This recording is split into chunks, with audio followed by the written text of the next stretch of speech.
வணக்கம். இது AI cinema செய்திகள். அர்ஜுனின் பிளாஸ்ட் படத்தின் ஃபர்ஸ்ட் சிங்கிள் வெளியானது. சினிமா உலக செய்திகள்.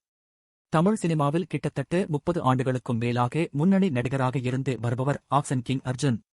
இவர் தற்போது அறிமுக இயக்குனர் சுபாஷ் கே ராஜ் இயக்கத்தில் பிளாஸ்ட் படத்தில் நடித்துள்ளார்.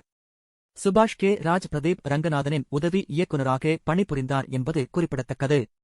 இந்த படத்தில் அபிராமி, பிரீத்தி முகுந்தன் உள்ளிட்டோர் நடித்துள்ளனர். இந்த படத்தினை ஏஜிஎஸ் நிறுவனம் தயாரித்துள்ளது. அப்பா மகளுக்கு இடையே நடக்கும் கதையாக இப்படம் உருவாகியுள்ளதாக திரையுலகில் பேசப்படுகிறது. இந்த படத்திற்கு கேஜிஎஃப் இசையமைப்பாளர் ரவி பசூர் இசையமைத்துள்ளார். பிளாஸ்ட் படத்திற்கு தணிக்கை வாரியம் தணிக்கை சான்றிதழ் வழங்கியுள்ளது. இந்த நிலையில் பிளாஸ்ட் படத்தின் திரேஜ் பாடல் வெளியானது. இப்படம் வரும் 28ஆம் தேதி வெளியாகவுள்ளது. சினிமா பற்றிய உடனுக்குடன் செய்திகளை அறிய இணைந்திருங்கள். நன்றி.